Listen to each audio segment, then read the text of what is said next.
क्योंकि राज्य सरकार के हाथ में कुछ है ही नहीं। जो करना है वो पंतप्रधान जी को ही करना है। उद्धव ठाकरे की पार्टी की सांसद प्रियंका चतुर्वेदी ने जरांगे पाटिल का अनशन तोड़वाने को एकनाथ शिंदे का ढोंग बताया। प्रियंका ने कहा कि एकनाथ शिंदे मराठा आरक्षण पर कुछ नहीं करेंगे क्योंकि उनका इरादा मराठाओं को आरक्षण देने का है ही नहीं। मुख्यमंत्री ने उन पे लाठी बरसाने के बाद, एक बार नहीं 2 बार लाठी बरसाने के बाद, झूठे वादे करने के बाद, एक गवर्नमेंट नोटिफिकेशन गलत निकालने के बाद, अब प्रेस कॉन्फ्रेंस में उनका मजाक उड़ाने के बाद ये डैमेज कंट्रोल एक्सरसाइज है। फिर से झूठे वादे कर आए हैं।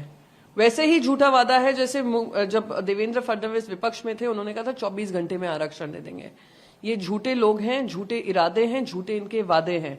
और इन्होंने गद्दारी सिर्फ अपनी पार्टी के ही साथ नहीं की है, अब मराठी लोगों के साथ कर रहे हैं, महाराष्ट्र की जनता के साथ कर रहे हैं, और जो मराठा रिजर्वेशन की प्रोटेस्ट कर रहे हैं उनके साथ कर रहे हैं, उनको झूठे वादे दे देकर। महाराष्ट्र असेंबली में नेता विपक्ष विजय वडेट्टीवार ने कहा, विजय जरांगे पाटिल को तो एकनाथ शिंदे ने मना लिया, उनका अनशन तोड़वा दिया, ये अच्छी बात है, लेकिन ओबीसी समाज का क्या होगा? वो भी तो आंदोलन कर रहे हैं। अब एकनाथ शिंदे ओबीसी समाज के पास भी जाएं और उन्हें भी आरक्षण का भरोसा दिलाएं। आरक्षण के लिए भी देर किया, उपोषण छुड़ाने के लिए भी देर किया है, पर ठीक है, आज मुख्यमंत्री गए, कल की उनका वीडियो वायरल होने के बाद आज उनको जाना ही पड़ा, नहीं तो विश्वास उड़ जाता था।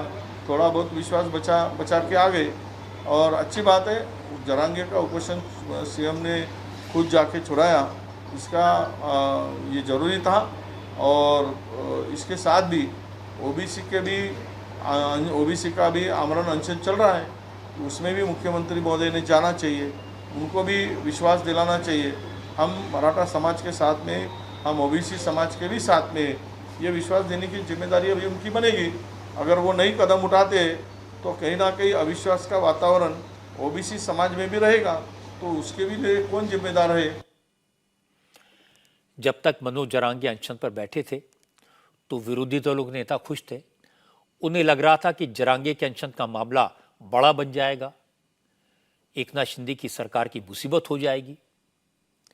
लेकिन अब उन्होंने अनशन तोड़ दिया, आंदोलन स्थगित कर दिया, तो विरोधी दलों के नेता परेशान हैं। असलियत यह है कि अगर मराठा आरक्षण के लिए महाराष्ट्र की सरकार कानून बना भी दे, सुप्रीम कोर्ट से इसे ग्रीन सिग्नल मिल भी जाए, तो भी आरक्षण का मुद्दा खत्म नहीं होगा। एक बार मराठों को आरक्षण मिला तो समाज के दूसरे लोग आरक्षण का सवाल उठाएंगे, उस पर सियासत होगी, क्योंकि मुद्दा आरक्षण नहीं, आरक्षण की आड़ में राजनीति करना है, और महाराष्ट्र में भी यही हो रहा है। इंडिया टीवी हर वक्त हर जगह डाउनलोड करने के लिए सर्च करें India TV news Google play store या ऐप स्टोर पर।